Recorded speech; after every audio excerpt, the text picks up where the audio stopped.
10:17. It's 10:17 and we would like to make an introduction. I am Casey I am Jose Kiray. and we are here to Present.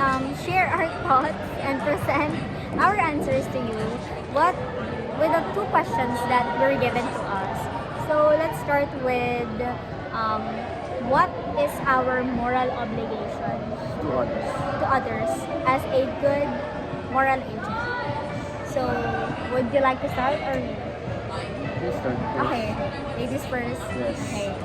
So, for me, my obligation to others as a good moral agent is like, first of all, I have to be self-aware to my surroundings.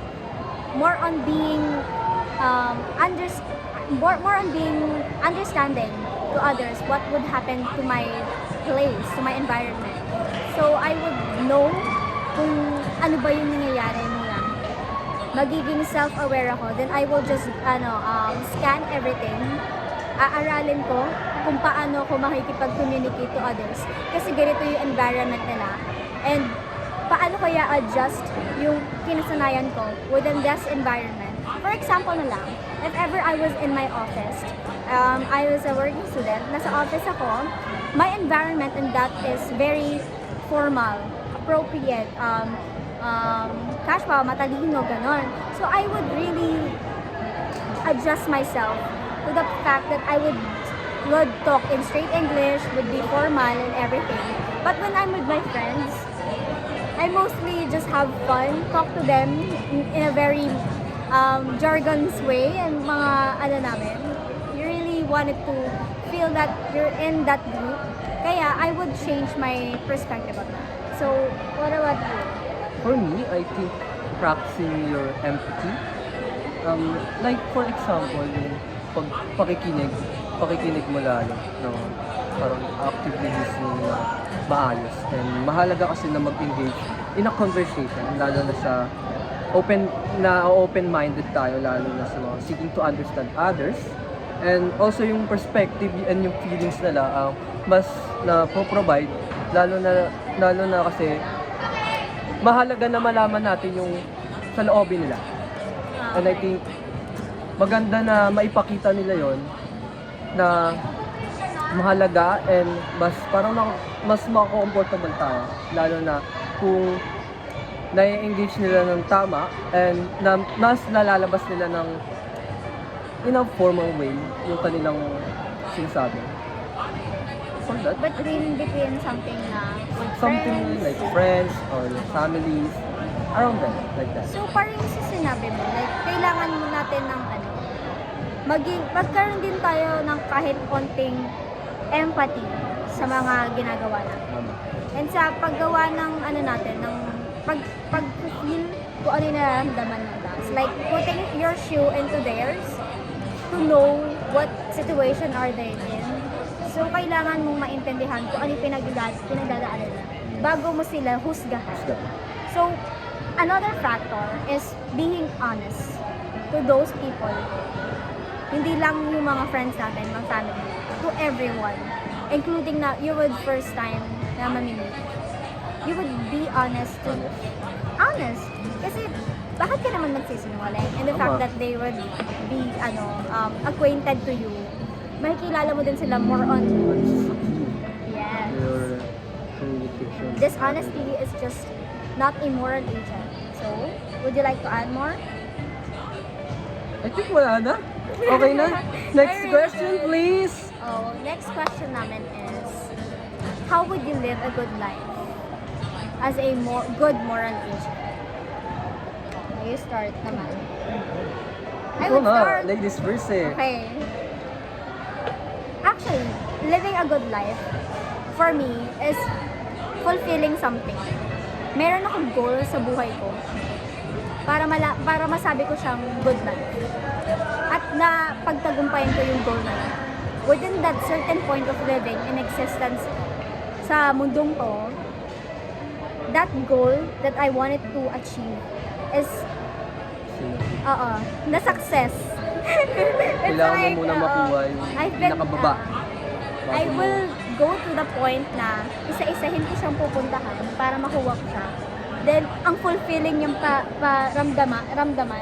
pakiramdaman, like, I've been fulfilled in my life to that kind of existence na na-reach ko yung goal na yun. That would define my good life. But, if I define more than that, living a good life is literally helping others. I'm really, really selfless, actually. Uunahin ko yung tao na nangangailangan rather than myself. Kahit kulang na ako sa tulog, I will help you, sige, gawin mo to, ganyan. I would explain it to you, ganito, ganyan. I would really wanted you to succeed as what I'm doing right now. Kasi, lagi ako naniniwala sa sarili ko na, kaya ko to kahit certain time na sobrang liit na lang. Kahit sobrang nahihirapan ka na. Kahit sobrang nahihirapan ako, I would really wanted to help. Kahit na, alam mo yun, pagod ka na.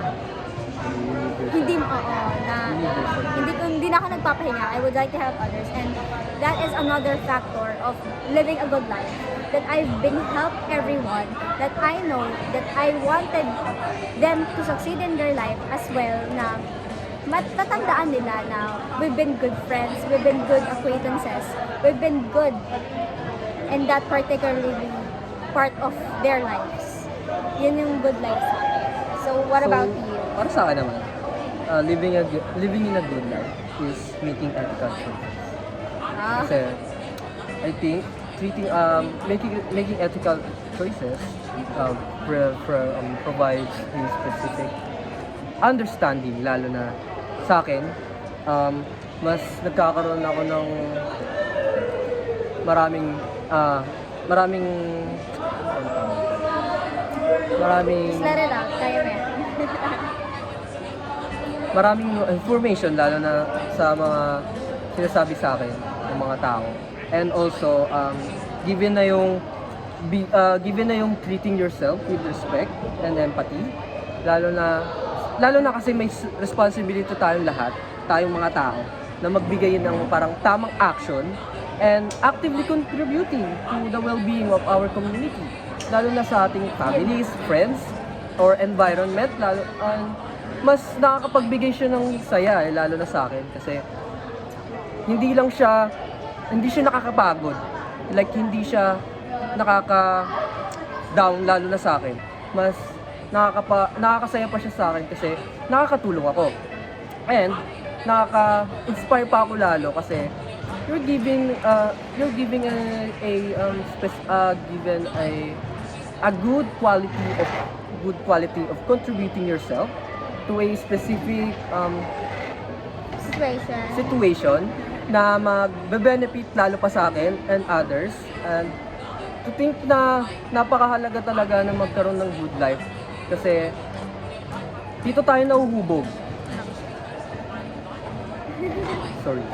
Dito tayo nahuhubog, and most important na maibigay natin yung tamang paraan and yung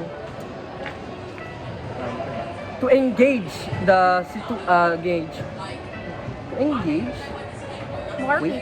more people to